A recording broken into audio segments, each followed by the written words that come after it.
Okay, go ahead. I'm just waiting for it to get down to 0.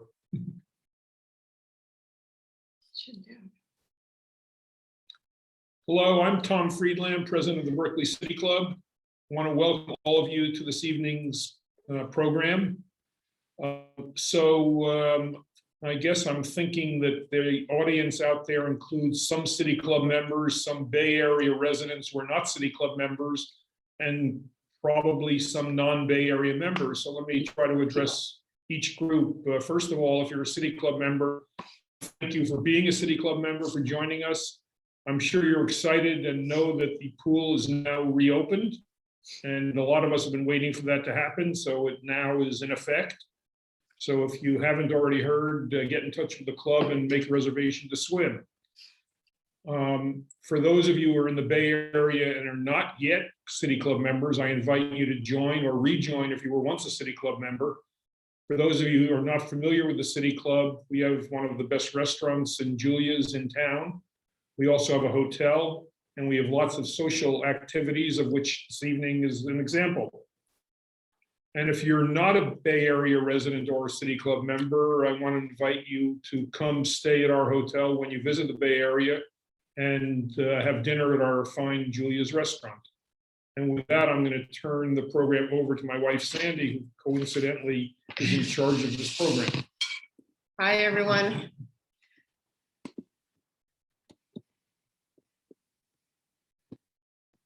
So it's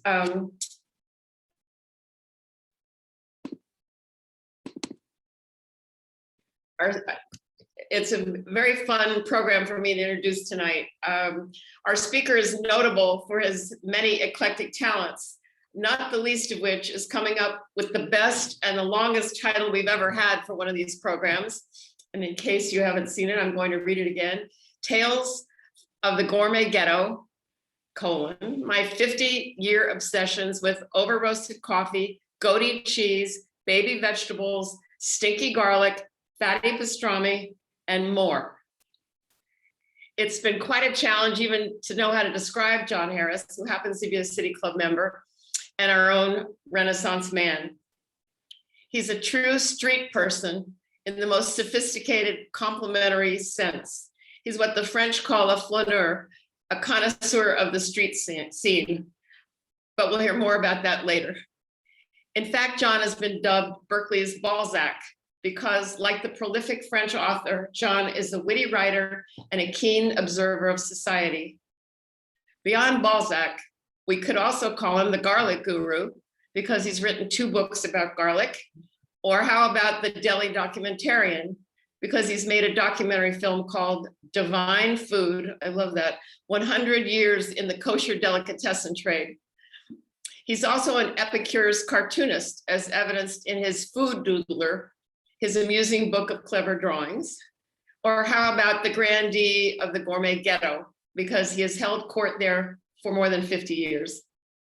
John's interests, however, extend beyond restaurants and food. He's a publisher and a lifelong Francophile, and he restores vintage homes, including the Maybach he is now lucky enough to own. And by the way, he's also a classic guitarist and an authority on the instrument. He's made a documentary called Los Romeros, the Royal Family of the Guitar, and he's amassed a museum quality collection of classic and flamenco guitars, which he curates for the San Francisco Conservatory of Music.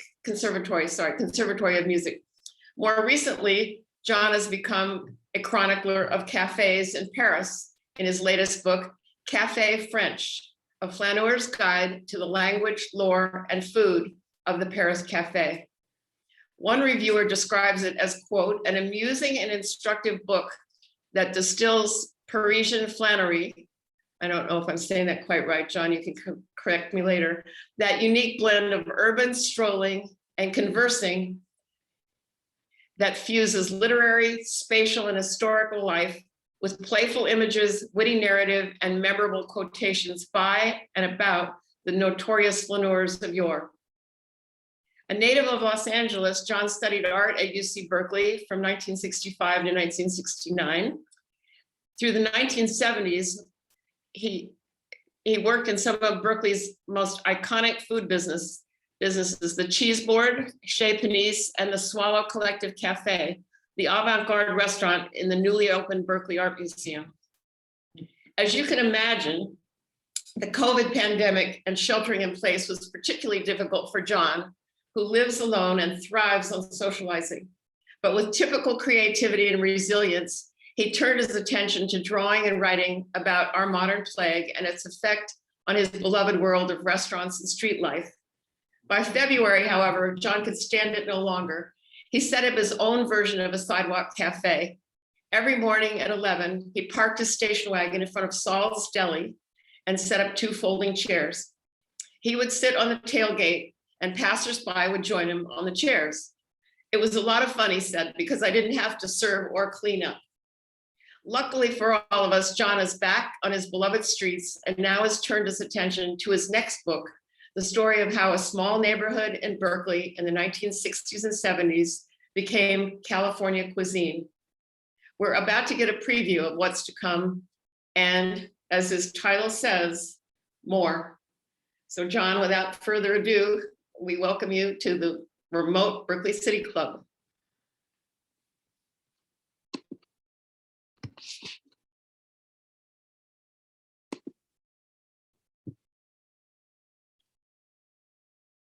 And we will hear from John in a minute as soon as we figure out our technical issues with unmuting him. There we Okay, go. can you hear me? Yes, and we can see you soon. We can't, no. There it is. There it is. So, thank you, Sandy. I assume this is all functioning now. And I want to thank Sandy and all the folks at BCC for setting up this presentation and for that generous introduction. This is actually a revised version of the presentation I did several years ago at the Hillside Club. And it was after the Hillside Club's presentation that I realized that it was really a book that I was working on, a book about Berkeley. And this version is getting closer and closer to a book. And in fact, I'm going to be reading sections from the text that go with the slides that you will see. I have to find the first slide. What do I do? How do I, oh, share screen? What am I supposed to do? Where's my slideshow? How do I start the slideshow, folks? You share your screen. So hit share screen. Oh, there we go. I'm sorry. I'm such a, there I am. The first thing I want to do is to. John, you have to make it full screen. There we go. There we go. The first thing I want to comment on is this idea of the moniker, the Balzac of Berkeley. It's kind of embarrassing. That was used by a guy in Paris, an American, who was interviewing me for his blog, Paris Insider. His name is Terence Gellinter.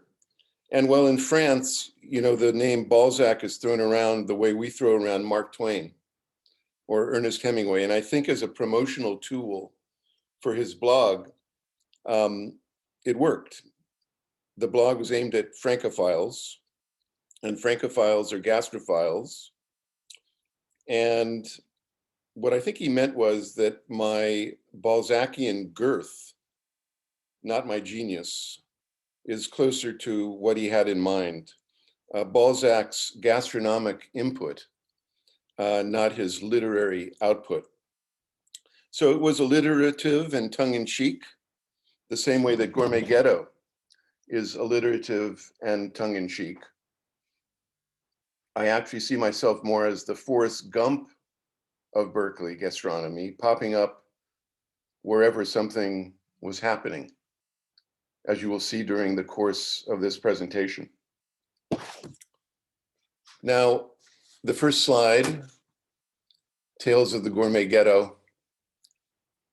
We like to say that there was a food revolution in Berkeley in the 1970s, and many books and articles have described this revolution. What is known now, since the 90s at least, as the California Cuisine Revolution. Basically, the idea refers to, simply put, a repudiation and overthrow of a corrupted American corporate food system that had manifested itself as frozen, canned, and highly processed convenience foods that emerged in the early to mid 20th century. There are lots of reasons for this, but that's another story.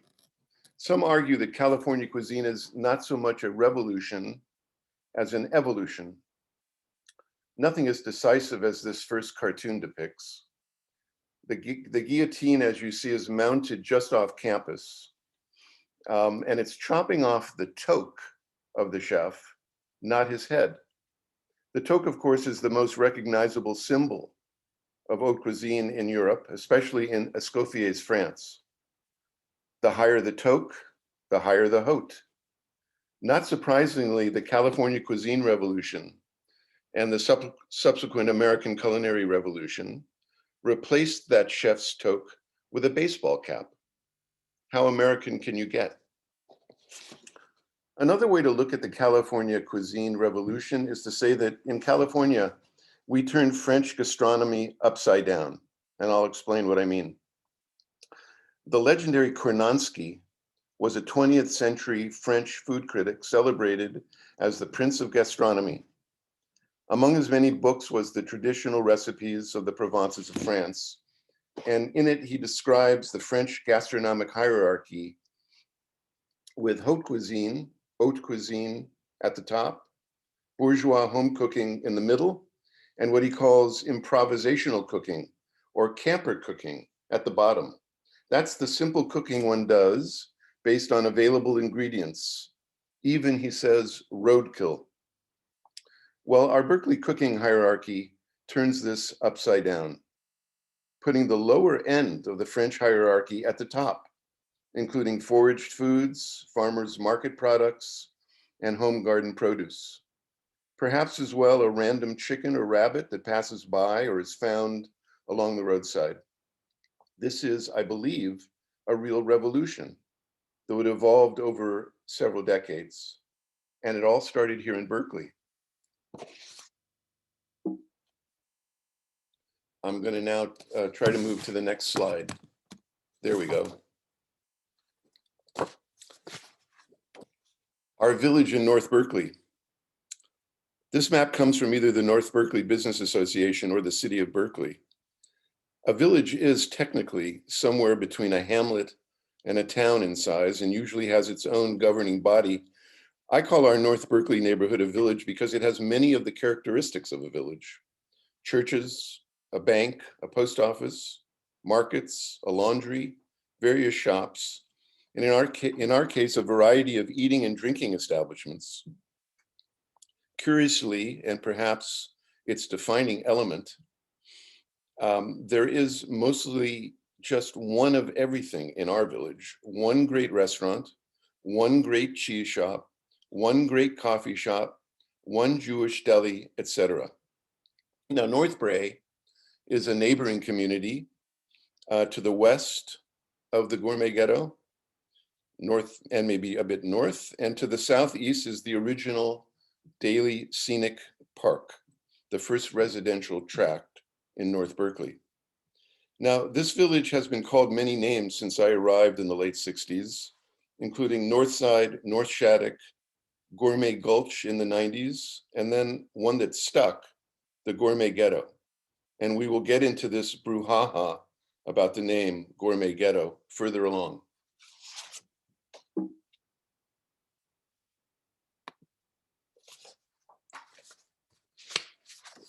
Before foodies. Names for food lovers have changed over the centuries, and in various cultures. Before foodie was coined by a journalist in the 1980s, we were using French words like gourmet, gourmand, and gastronome. Glutton, which is also a G word, as you can see in my drawing, has a different etymological history related to gullet and gulp. Gourmet and gourmand are based on old French words for servant and boy, especially in service to a wine merchant. Now, I propose gastronaut in my drawing, giving a sense of the adventure and discovery going on in Berkeley at the time. I consider our generation of gourmet ghettoistas to have been pre-foodies, those who created a food culture younger foodies glommed onto. Foodies are consumers, not creators or purveyors, or as Merriam-Webster describes them, those who chase food fads. Now, Narcy David deserves his own slide and will have more coverage in my book. But here in this drawing, I have depicted him as the ultimate old school gourmet. I see him as a critically important and key transitional figure in our local revolution, from the informal French bistro of his potluck days in the 50s to the more formal continental cuisine at Narcy's in Kensington. Not as radical as Alice and Jeremiah at Chez Panisse, he nevertheless evolved beyond the frozen and canned foods at potluck to embrace the as yet not fully articulated precepts of California cuisine in the early 70s. Fresh ingredients, seasonal, and as local as possible, including foraged foods from land and sea. A gourmet magazine writer in the 1980s, Carolyn Bates, described Chez Panisse and Narcy's as serving California cuisine. According to Narcy, neither he nor Alice knew what that was and expressed as much to each other at the time. Perhaps the truest expression of Narcy's gourmandise, as the caricature indicates, was and still is his signature bow ties, which he began to produce and market along with his jams and chocolate sauces.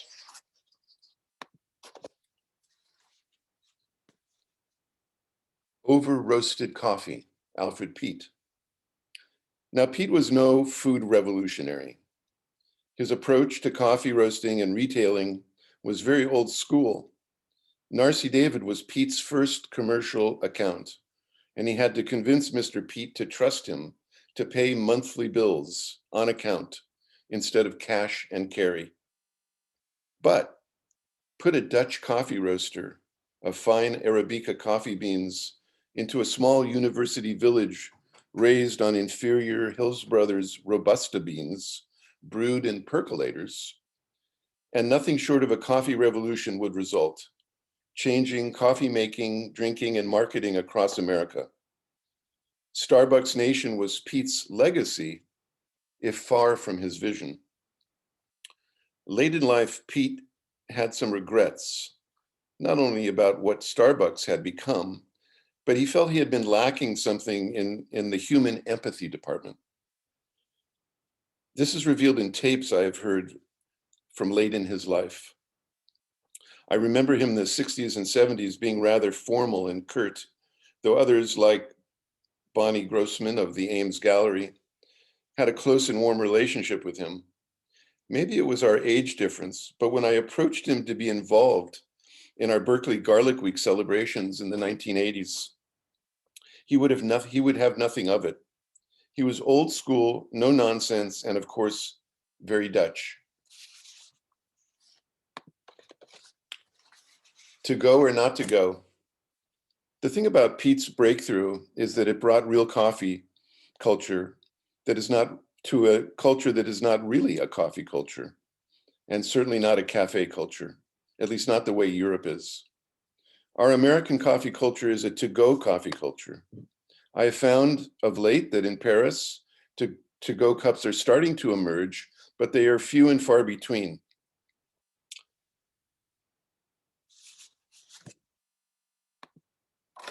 So, Goaty, intravenous home brewing system. You know, one day after returning from one of my summer sagers in Paris, I was in Peet's having a to stay latte in one of their few available ceramic cups. And I witnessed a woman at a table drinking her coffee from a lidded to-go cup from a straw. She was reading a newspaper with both hands and sipping on the coffee. I had to ask her why, and she told me that the straw cools the coffee and allows her to hold the paper with both hands. Aghast, I went home and drew this picture for an article in the food journal Zester Daily, comparing Paris and Berkeley coffee culture. I figured if we lose our desire to experience the full sensory pleasure of coffee, the sight, smell, and feel of the hot coffee through ceramic cups, why not give up the taste too and just inject it? After all, without smell, there is much less taste anyway. One forgotten virtue of percolated coffee is the aroma that would permeate the room. I miss that smell.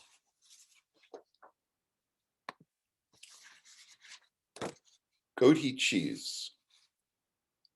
1967, the cheese board opened.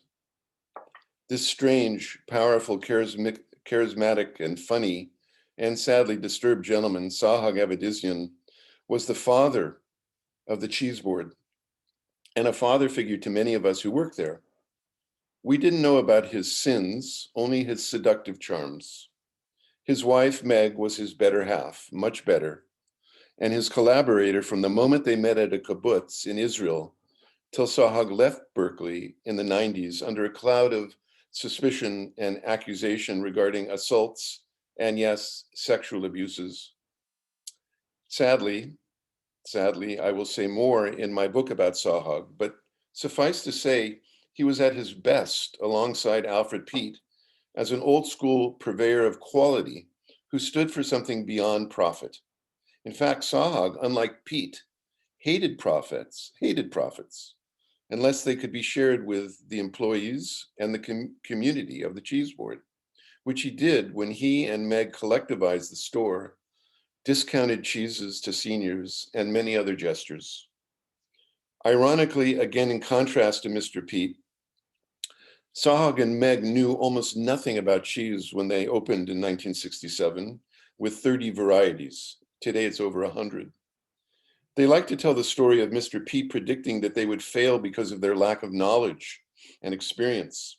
And then after the first day, when Pete heard that they had taken in over $90, Pete exclaimed, "You'll make it."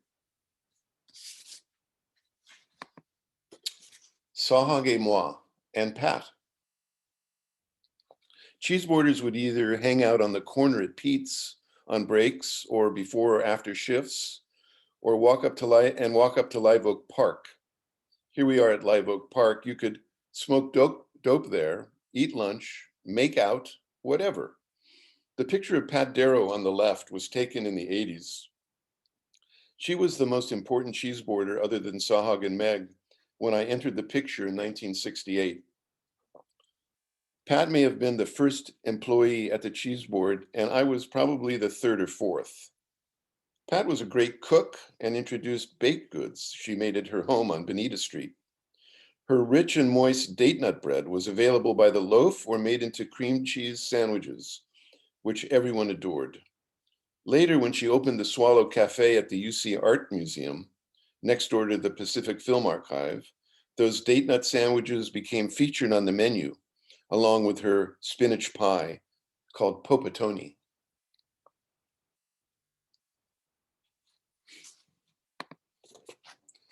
The first regional artisanal cheese, Laura Chanel's Chev.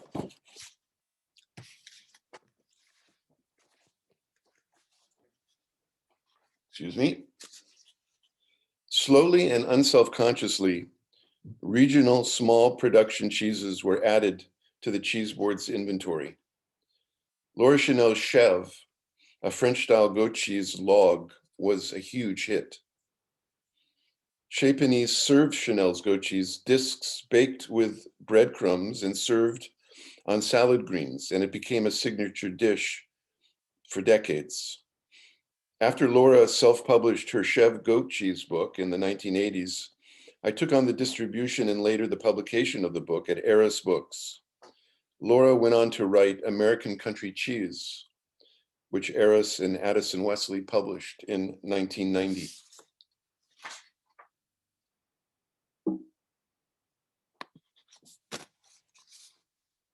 Berkeley baguettes and the Berkeley baguette bag.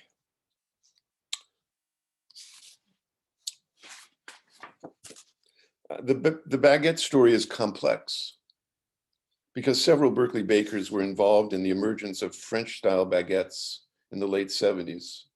It's hard to imagine the Gourmet Ghetto without baguettes. Bob Wax was involved in the emergence of French-style baguettes in the late 70s. Bob Wax at the Cheese Board, Steve Sullivan at the Chez Panisse and later Acme Bakery, and Narcy David's bakers at Narcy's Market in Kensington were also contributors. Throw in the influence of Eric Sartiner, a former cheese boarder who opened Semifreddy's in 1984. Bob Wax was a college friend from the art department at Cal. We met at a summer school class in 1968 and later lived together in an art commune in Oakland, where he became the household cook. When I discovered the cheese board that summer of 1968 and brought Bob there, we were hooked and got jobs selling cheese. Journalists have tried to parse out the baguette story and who did what, when, and where, and I'll try to get it right for my book. But I'd put Mr. Wax at the top of the revolutionary list.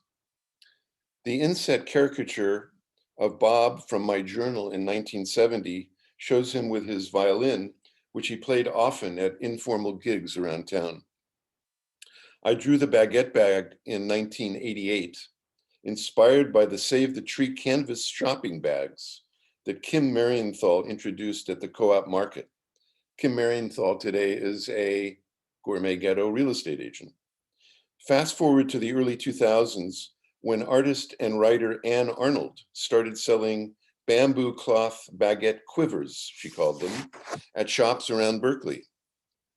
I thought she had been inspired by my drawing, but no. The idea came from the Chez Panisse chef, Jean-Pierre Moulet, who saw them in France. Great minds think alike, Anne told me recently, perhaps to make me feel better. What to do with day-old hard-as-rock baguettes? Build houses. Recycling was becoming all the rage at this time, and one of the characteristics of baguettes is that they have a very short shelf life. After a day, they are hard as rocks, and I had this idea that one could recycle them in home construction, like log cabins, made with other recycled materials, broken wine glasses for windows, old pizza tiles for the roof, and broken cafe tables for doors. Very Berkeley, the whole connection with architecture, which I'm going to get into.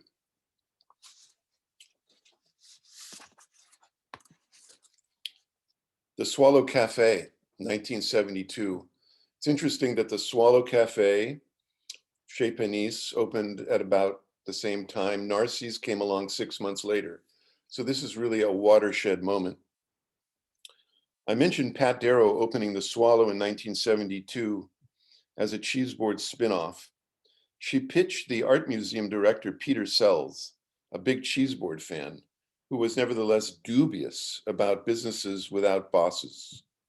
But he agreed because Pat proposed to start out as the owner. At the first meeting or so at the Swallow, when we were in the planning stages, I proposed the name for the cafe as Salvador's Deli, which I thought was great. Tied in nicely with the museum, etc. But it was rejected and the Swallow was taken. Too bad.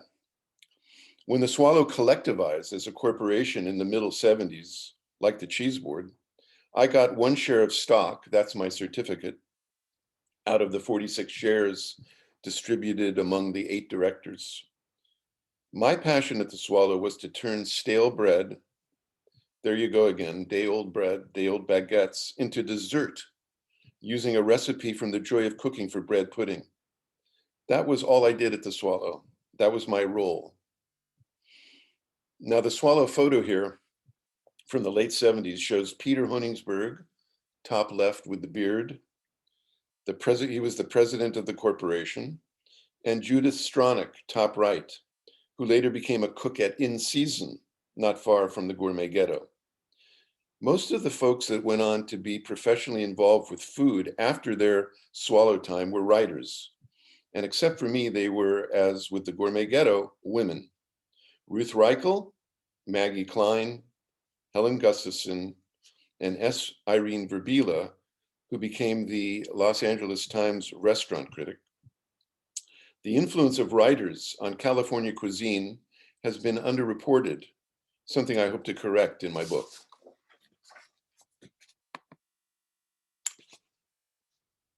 From baby vegetables to old tomatoes. The third member of the Holy Trinity of the Gourmet Ghetto was Alice Waters in Chez Panisse.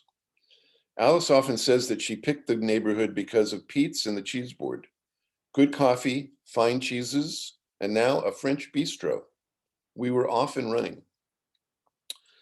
Now, this is my effort at a 3-panel cartoon in 1992 showing baby vegetables taking revenge on a chef's knife. This was the time when Alice and Chez Panisse became identified with baby vegetables and perfect little lettuces. It was the food media that characterized her this way, sometimes teasing, other times praising her. The beginning of a narrative that would mushroom pro and con and spread east.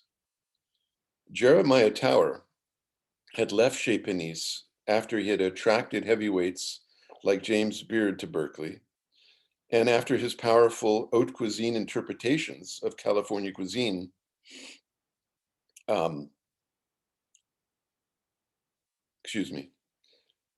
after his powerful haute cuisine interpretations of California ingredients, Alice evolved back to her more simple ingredient-centered philosophy that is at the heart of the California cuisine narrative today, along with her commitment to food education and sustainable agriculture. Jeremiah went on to invent a California version of the French brasserie at Stars in San Francisco, and will always be remembered best for that brilliant and magical spot, thanks to another chef and TV celebrity, Anthony Bourdain, whose film, Jeremiah Tower, The Last Magnificent, takes sides in the Alice versus Jeremiah debate that continues even today. And that debate is, of course, who is responsible for California cuisine and the huge success of Chez Panisse? People take their sides. I would say both.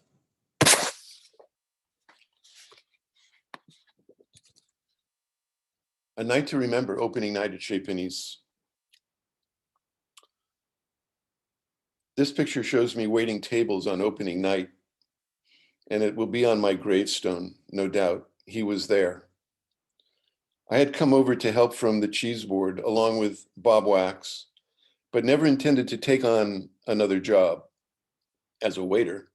I stayed for the first week and then became a regular customer.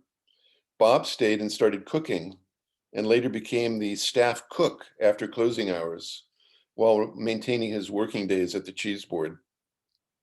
This self-portrait shows Victoria Weiss's first night dish, duck with olives, which wowed the opening night crowd. I think it was based on a recipe from Elizabeth David. A veteran host at the Chez for decades, Steve Crumley, told me a few years ago that 1,000 people have come up to him over the years to say they were there on opening night. He then said to me, "You actually were there." Victoria went on to launch Pig by the Tail Charcuterie in the middle 70s, the fourth of the ghetto's icons, and perhaps the trigger for the naming of the ghetto. When the charcuterie opened a few doors down the street from the cheese board, cheeseboarder Daryl Enriquez, an actor and comedian, started to quip from behind the counter, "This is becoming a gourmet ghetto." Others have been credited with the moniker, but it was Daryl because I was there and I heard him say it.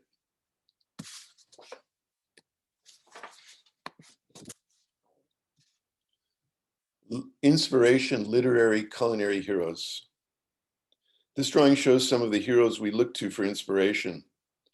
Fanny Farmer, MFK Fisher, Elizabeth David, and the local Marion Cunningham, who had worked for James Beard and revised the best-selling Fanny Farmer cookbook.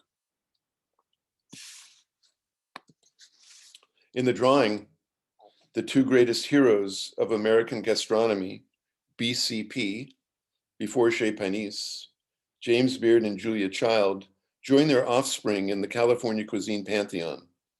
This was the drawing that got Jeremiah's attention and led to him writing the foreword to my food doodle book in 2010.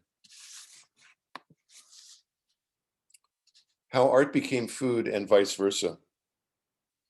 After I moved into an arts and crafts brown shingle house in 2000, I began to read about the great arts and crafts architects that shaped Berkeley, literally and aesthetically, in the late 19th and early 20th centuries.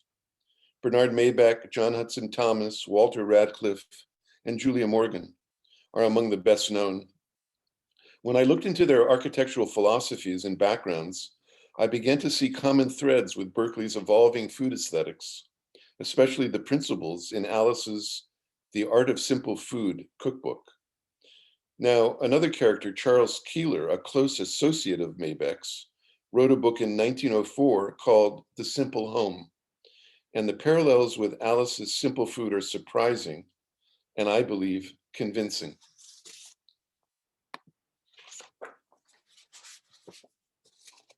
Simple home versus simple food. So here are the characteristics as I saw them that were common. For Keeler, highest quality materials. For Alice, highest quality ingredients.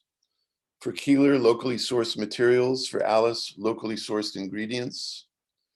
For Keeler, structural elements left exposed. For Alice, food that tastes like what it is. For Keeler, handmade interior accessories.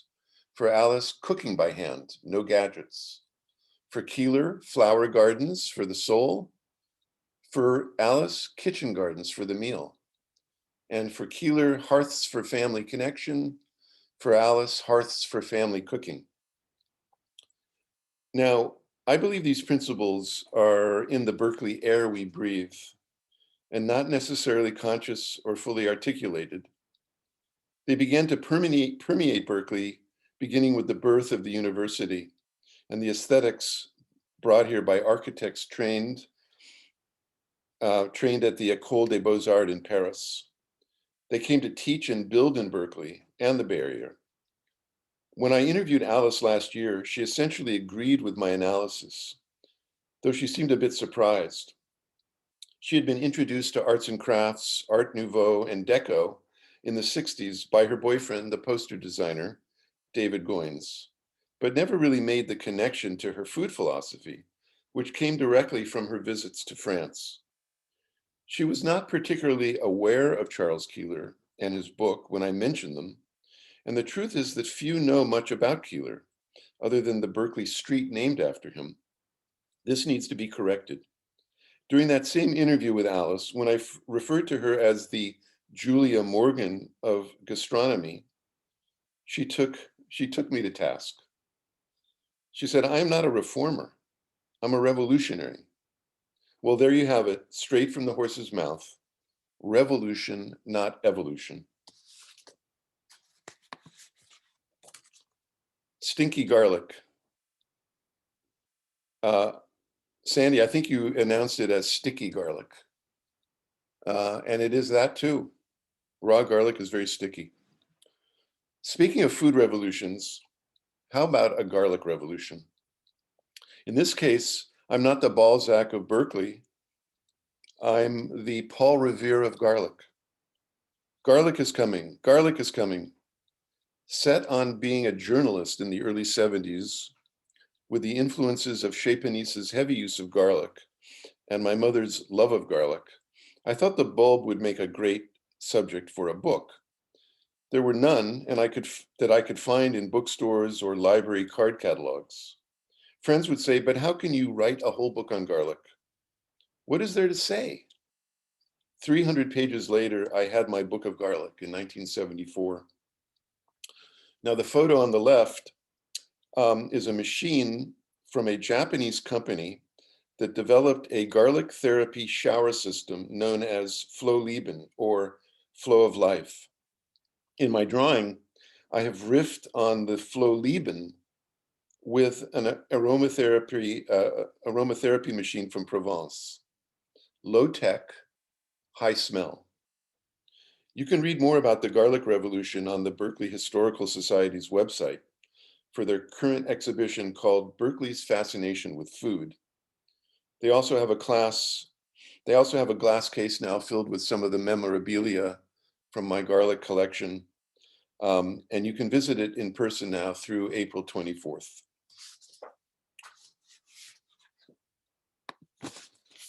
The Book of Garlic. Here are some of the editions of my book in several languages: English, French, German, Spanish, and Japanese. None of them available as far as I know, except for the Book of Garlic in English, which you can get used on the web. Hopefully someday I'll have a chance to revise it and bring it back. Lovers of the Stinking Rose.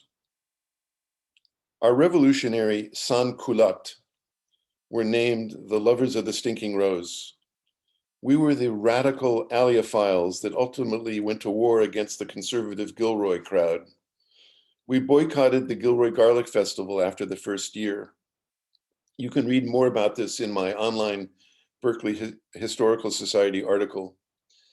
LSR had its own newsletter, and here depicted is the inaugural issue from 1977. It announces the first Chez Panisse garlic dinner. I had suggested to Alice that she combine garlic with her Bastille Day menu in 1976, and she did to great success and great fun for all. The menu here is from 1977, the second festival, expanded to a week of dinners and dedicated to lovers of the Stinking Rose. In the center, the film Garlic is as Good as 10 Mothers by Les Blank. It deserves a lot of credit for the revolution's success, and it's a total hoot. Les had seen my book and suggested a film, which I was delighted to support and be in. Perhaps the best parts of the film for me are the scenes in and around Chez Panisse. They're like watching home movies. If you saw Anthony Bourdain's film about Jeremiah, you will see scenes of Chez Panisse that are outtakes from Les's film. These were used to show what Chez Panisse was like during Jeremiah's reign. But ironically, Jeremiah was no longer working at Chez Panisse during that year.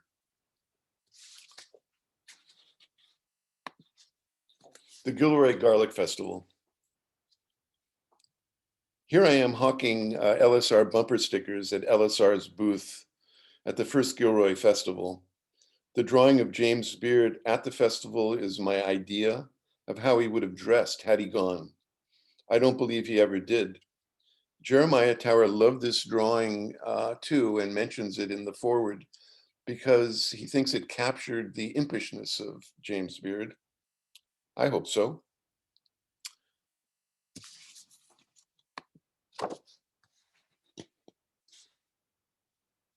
Berkeley Garlic Week. I love this photo of the mayor of Berkeley, Gus Newport. We went to 30 restaurants in Berkeley and to the mayor's office to launch Berkeley Garlic Week in 1982. Mayor Gus Newport put on the garlic turban. It was made by my future ex-wife, Linda Kirkhorn, in 1975, I believe. And he signed the proclamation. The promotional Garlic Week poster was signed for me by most of the participants. You can see the signatures on the poster. I looked at it recently while updating the slideshow for this presentation, and I noticed two almost completely faded names, Alice Waters and Jeremiah Tower. Where's Waldo? See if you can find their names. I was amazed, and it's funny because, well, first of all, you can see, I think, Alice Waters above the circle on the left, and you can see Jeremiah's fading name on the lady's arm. I was amazed, and it's funny because if there are signatures from this period that would add the most value to this poster as a piece of culinary ephemera, these two are the ones among all the other notables on the poster I took a screenshot of the poster and added contrast to make the faded signatures more visible.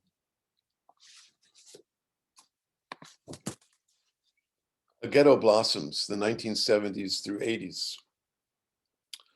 My map shows the first and most important wave of the ghetto's creation.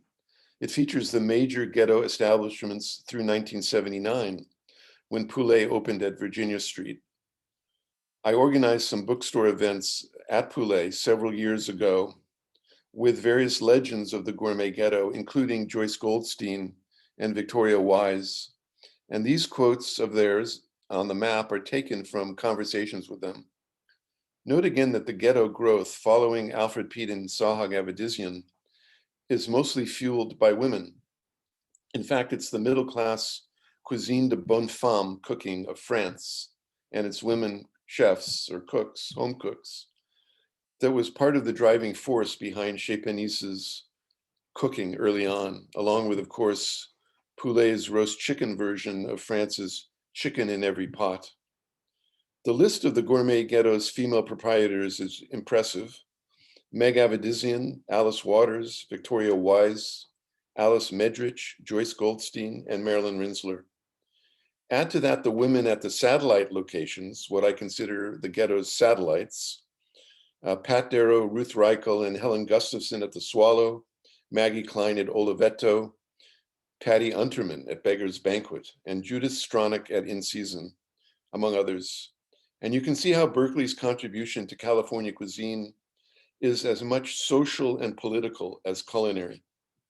You could say that California cuisine is a feminine cuisine, while the East Coast's haute cuisine model is masculine. Poulet, 1979. Marilyn Rinsler takes the ghetto south and hires Bruce Adels as the chef. Another legend of the Gourmet Ghetto is Bruce Adels, who started as Poulet's first chef, then left to become the sausage king of California. I had gone to high school with Bruce, and when he wanted to transition from cancer research at UC Santa Cruz to becoming a chef, I introduced him to Marilyn Rinsler, who was inspired to open Poulet, a shop modeled after a French traiteur and specializing in takeout roast chicken. Bruce helped me develop garlic recipes, and his caricature, and this caricature is based on a photo of Bruce on the cover of an issue of the Garlic Times that featured his recipes for an event we did at Poulet. My Poulet label design makes fun of France's Label Rouge poultry program, which puts our chicken breeding system to shame. But the labels on French chicken take a PhD to understand. So I loaded this label with every conceivable foodie cliche I could think of that relates to chicken. Over the hill and existentially free. I like that.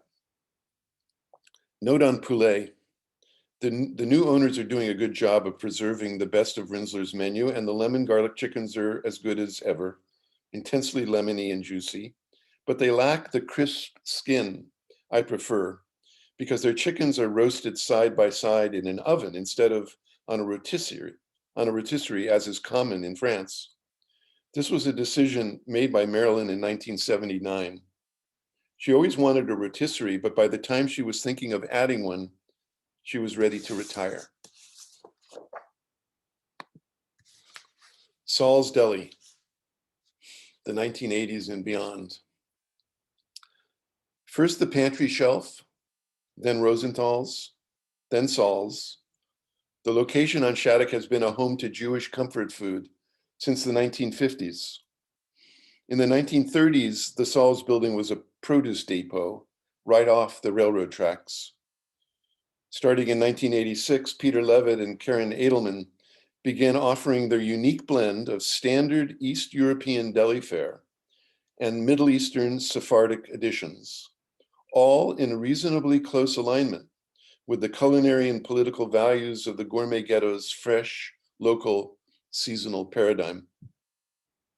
Managing customer expectations is not easy at Saul's.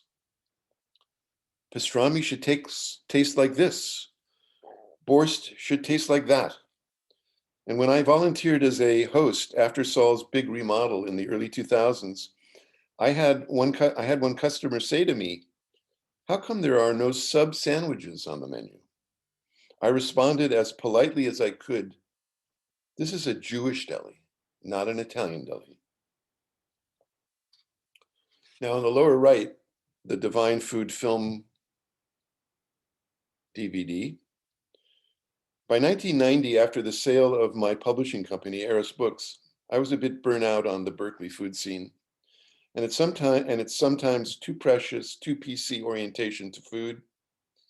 I felt we were eating more from the left analytical side of our brains than the right sensory emotional side.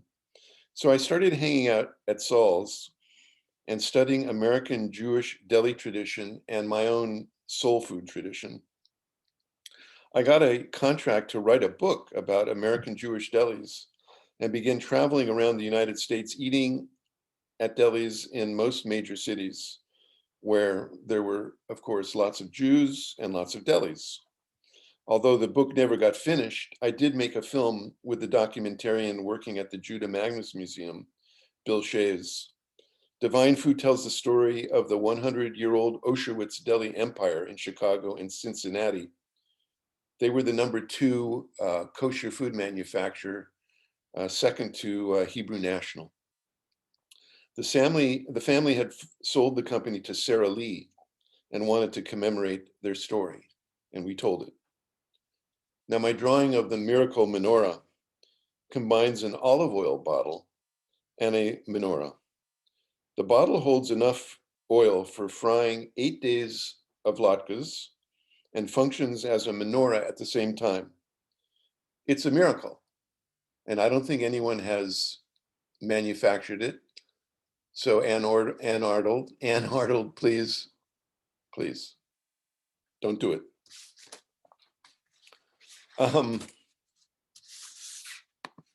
Armchair cookbooks. In 1980, I gave up my career as Mr. Garlic and ventured into cookbook publishing at Eris Books, a kind of literary arm of the Gourmet Ghetto on 5th Street. The idea was to find local writers to write books about subjects as exciting to them as garlic had been to me. These were known in the trade as single subject cookbooks. We called them armchair cookbooks because you could enjoy them without ever making their recipes.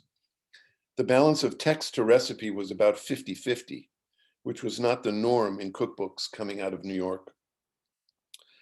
This slide shows on the left books by Laura Chanel, Goat Cheese, Bruce Cost, Ginger, Isaac Cronin, Squid, and Maggie Klein, Olive Oil.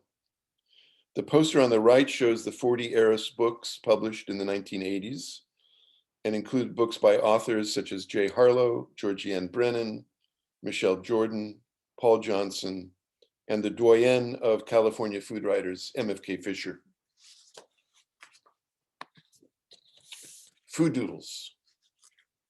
After Eris was sold, I started to freelance and went back to doing art. The Food Doodle book emerged as a memoir and collection of satirical drawings I had done with the byline Food Doodles for 2 Bay Area journals, the Berkeley Insider and Bay Food. In the early 2000s, I collected the earlier cartoons and combined them with new ones that came flooding out. In the book's foreword, Jeremiah Tower writes, "The food revolution in the United States that started in the 1970s in California has gone the way the French political one did when the revolutionaries, bedecked in ribbons, rosettes, and peacock feathers, became more foppish than the aristocrats ever were."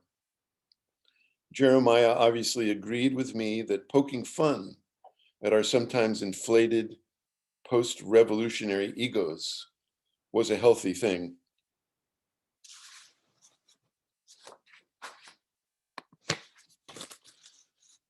Here are some of the drawings from the book. The image comes from, I'm sorry, I passed this, hold on. Yes, right. After the publication of Food Doodles, I started writing and illustrating articles for the food journal Zester Daily. The slides show some of them, all associated with an article that I wrote for the magazine. Tête-à-tête de veau, Michael Pollan's food rules, humane animal slaughter, and what Proust knows new. Here's tête-à-tête de veau. This image comes from my first taste of the classic French dish, tête de veau. Obviously, veal head. I had gone to Aix-en-Provence to write a story about MFK Fisher's time living there in the early 1960s. She had some very successful food books to her credit then, but the French did not accept her as an authority on food. Their attitude was, what does an American woman know about food? Julia Child was just starting out in the 60s and would correct that very French attitude. One night in Aix, I went to a restaurant and saw tête de veau on the menu. It's a very Parisian dish, but I decided to give it a shot. Not my cup of tea.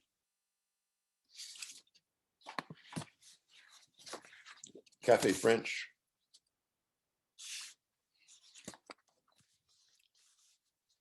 Starting around 2010, I began spending a month or two in Paris each summer, making myself into a flâneur. I wrote articles for Zester Daily as their Paris correspondent and spent a lot of time in cafes, writing and drawing in my journal. To be both an artist and writer in Paris was a lifelong dream come true. I proposed to Zester Daily a series of 10 articles called Café French Lessons. The conceit was that these texts and drawings would teach Americans how to handle the difficulties and confusions when learning French, just enough French to navigate cafes. The drawings would show words in English and French, bilingual puns, double entendres, and faux amis, or false friends, that make French so similar to English in some respects, yet so difficult. Voltaire said, language is a very difficult thing to put into words. So I put language into images.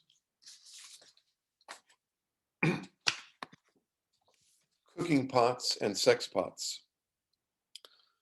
This drawing deals with some of the co-words in French, CO words that merge cooking and sex. Cocotte, coquette, coco, and Colette. This chapter in Café French explores fin de siècle decadence and early 20th century modernism through characters like Coco Chanel and Colette and the culture of the courtesan.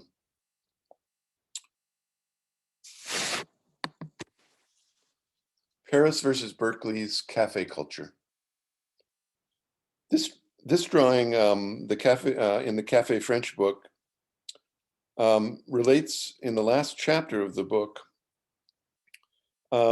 where I get very depressed when I return to Berkeley after spending time in Paris. There is for me the inevitable culture shock and mild depression, mostly to do with the lack of any serious cafe culture that I find in Berkeley, let alone the United States. So this drawing is an analysis of the French versus American structure of cafes, using pizza as the model for America's mostly takeout cafe and its emphasis on selling merchandise. What's obviously missing in the American model is the kitchen that serves French to French cafe goers, that serves food to French cafe goers, both inside and outside on the sidewalk. Ironically, COVID has given us a consolation prize, the sidewalk cafe with a kitchen. It's our restaurants that have moved out onto the sidewalks and even into the streets, creating the sidewalk cafes we never had and always crave. Let's hope that this is a phenomenon that is here to stay as the Gourmet Ghetto and Berkeley generally emerges from the COVID closures. The future of the Gourmet Ghetto. This is a good time to segue into speculation on the future of the Gourmet Ghetto and its name. When I created the slideshow for the Hillside Club several years back, the ghetto was going full throttle and the questions related to the future were about Chez Panisse's prospects when Alice retires, the growth of the cheese board to the north, the nature of the new shops that had opened, like Local Butcher. And these issues were not existentially fraught. The questions today during and post-COVID are different, including the very use of the term gourmet ghetto. We can talk about this in the Q&A, but suffice to say, I still refer to the gourmet ghetto without adding the neighborhood formerly known as, though the quotation marks around the term are always implied. Everyone else I know in the ghetto, consumers and proprietors use it today. And my op-ed piece in Berkeley side last year gives a more full response to the efforts to cancel the term, and you can read it online. This slide shows a drawing I did to commemorate the 40th anniversary of Chez Panisse. In the drawing, I'm speculating on the future of Chez Panisse post Alice's active reign and pictures it as a multidimensional institution comprised of a museum, school, cafe, and boutique.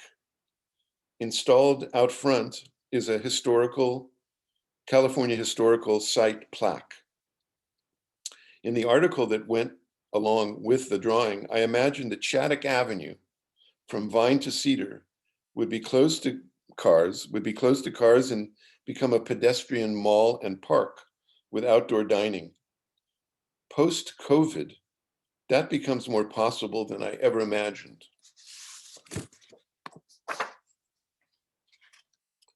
Proposals for the ghetto, gastronomical street signs.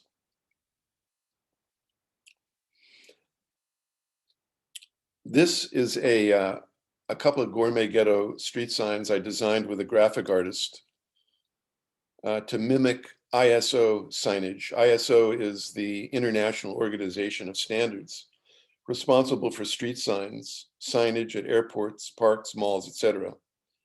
The idea here is that these new street signs would relate to the food culture of the neighborhood. On the left, the iconic restaurant sign would be posted in front of Chez Panisse, of course. The Gourmet Ghetto sign would be posted at Shattuck Avenue's Rose and Hurst corners, the north-south limits of the ghetto today. You can sort of see the chef's hat on the iconic restaurant building. And of course, the pizza from the Cheeseboard Pizza Collective, which is a dominant element in the ghetto today. And here's the proposal for a ghetto candy bar, GGA approved, Gourmet Ghetto approved. The idea here of a Berkeley chocolate and cheese bar came after I wrote about a tasting event at the Cheeseboard in 2012, a collaboration with ghetto resident Lenny Pitt, who hosts the Berkeley Garlic Club. The pairing of cheese and chocolate proved irresistible for my satirical pen. I worked again with the graphic artist involved with the street signs, Peter Rinsler, happens to be Marilyn Rinsler's talented son. The picture shows Lenny with a plate of curated chocolate and cheese samples.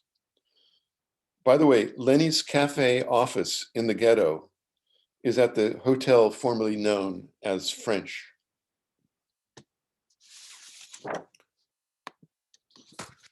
Well, thanks everyone. We made it to the end. I hope you enjoyed it. It's hard doing this kind of thing without seeing an audience and your reactions, but I hope you were amused and informed. And I look forward to seeing you in the Gourmet Ghetto soon. And now, folks, onward to a Q&A. So I don't know if you can see or hear us yet. There we are. Hi. Hi. So we encourage you to pose some questions for John, who you may have noticed his first name is Lloyd, L. John Harris, or Lloyd J. Harris. we're calling him John. If you have questions, you can put them in the chat and I will read them. We have a few comments already, which one of which Lenny's Meat is missing from your map of the 1980s. Do you remember the store? Of course. Well, there's a lot of things missing from my map. Lenny's, Lenny's was, he called himself Leonardo D'Amici. Do you remember that? I think it was posted above on the wall above the counter. Yeah, the map doesn't show everything, and you're right. Lenny's should be there. He was, he was there for a very long time. I think my map mostly focuses on the Gourmet Ghetto establishments that were launched in the 70s, but I stand corrected. Lisa Bruce says, thank you, John. And Jennifer Forston says, phenomenal, thanks. We have a question from the bagel lover next to me who wants to know about bagels in Berkeley and specifically our new Boychik bagels. Oh, I could go on and on about this. First, let me say that, doing this without seeing an audience is so difficult because you can't see people's reactions. You have this, you imagine as you're going along that people are saying, I'm out of here, or they're not laughing, or they are laughing. And when you do it live, you see people's reactions and you can, you can groove with the vibes. But in this case, I'm in like this vacuum. And I decided to read it because improvising to no audience is impossible. So, well, let us just say you did a very good job and it was incredibly interesting. And for those of us who were around then, brought up a lot of good memories. Okay. Bagels. Well, thank you, bagels. First of all, I am a big fan of Boychik's bagels, and I was very dubious the way they were marketing and hyping it because I was a big fan of H&H bagels, which is their inspiration. I've been eating bagels at Saul's, and they were using Barron's bagels, and I've been eating Beauty's bagels. And so what was the question about Boychik bagels? I guess just what do you think of them, or do you want to comment on what a phenom it's become? It's become a phenomenon because of the New York Times article. And the day after that article came out, I tried to get my weekly allotment, which I was getting delivered to my house. Actually, I was using bagels as bait for my kids because they would come to visit me during COVID if I could give them bagels, to take home. So I was ordering Boychik bagels every week, and they would come over on Saturdays and pick them up. But after the New York Times article, no more deliveries. So a week ago, my delivery date was April 17th. So I still have a week or two to go. But I think they're excellent. I really do like them a lot. And the Beauty's bagels had been Montreal style bagels. Then Beauty's was bought out by Weiss Sons in San Francisco. And I think turned them into more their own kind of bagels. But yes, Boychik's are excellent bagels. Okay, so we have a question that says, any thoughts on home innovation based on Berkeley Bowl and Monterey Market? I was so inspired to find these my go-to shopping spots. Well, one of the satellites I would include in my map of satellites off of the Gourmet Ghetto would be Monterey Foods. You cannot underestimate the value of Ron Fujimoto and Monterey Market for providing the produce that fueled the ghetto in those early days. I don't go to Berkeley Bowl because it's just too big of a deal for me. I like shopping smaller. I shop at Monterey Foods. I shop at Star Grocery on Claremont, which is just like going into the past. I love it. Although their produce is limited, their shop is fabulous. Okay, someone would like to know about the Juice Bar Collective. Yeah, the Juice Bar Collective, which is on my map, was a spin-off of more or less of a spin-off off the cheese board, because Sog Avedizian, as I've noted, he ran into some trouble at the cheese board and had to leave.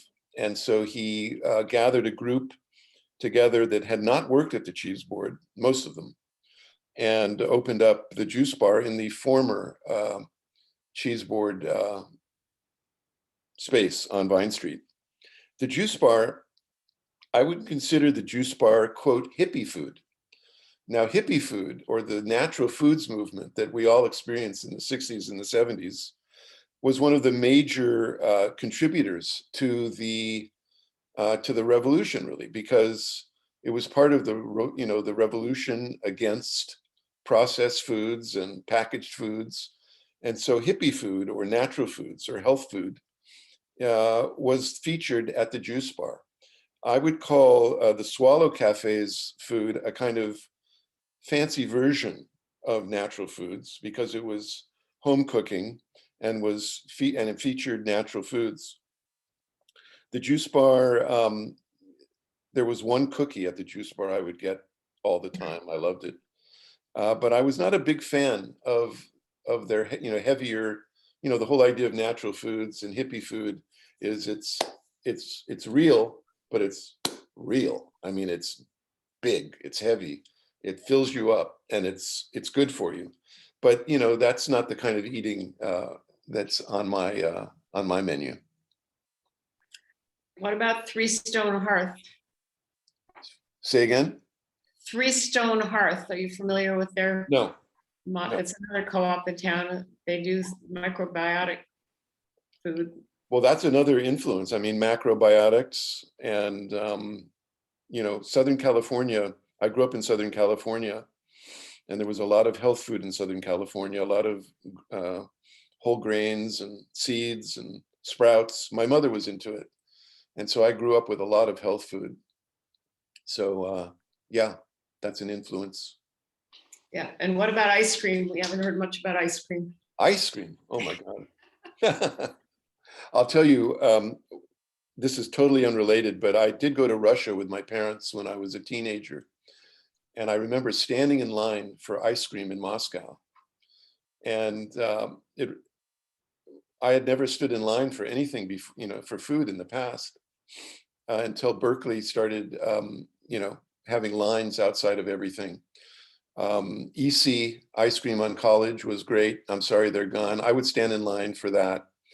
Yeah, I love ice cream. Yeah, what can you say about ice cream? I don't know, but where do you go now for ice cream? Whoa. Well, we don't go anywhere now for ice cream. But if I were to go out for ice cream, where would I go? I don't know. Oh yeah, in the edible complex, there's ice cream. That's pretty good. I'm not a big aficionado. I don't do blind tastings of ice cream. I've done blind tastings of garlic, but I've never done blind tastings of ice cream. Okay, well, I think we've come. I don't see any. What about the co-op? Yeah, the food, the Berkeley co-op. Co-op, yeah, co-op, which is on my map. That was essential to our early years. First of all, they had a fabulous bookstore. Co-op Books was just one of the great independent bookstores. And by the way, my books are available at Mrs. Dalloway's bookstore, another great independent bookstore, which is reopened. And thankfully, you can get my books without going to Amazon from Mrs. Dalloway's. The co-op market was great. They also did that Save the Tree thing. They had a consciousness, a social consciousness. I know Narcy David was very involved on the board of the co-op. And yeah, it was great store. I was sorry it became Andronico's, and now I'm sorry it became Safeway. Now I miss Andronico's. Yeah, so we were graduate students here in the period you were talking about in the late 60s, early 70s. And it was a very sad day we moved a few times, ended up in New Jersey, when I finally threw my last co-op spice can away. I think we had it for almost 20 years. Yeah.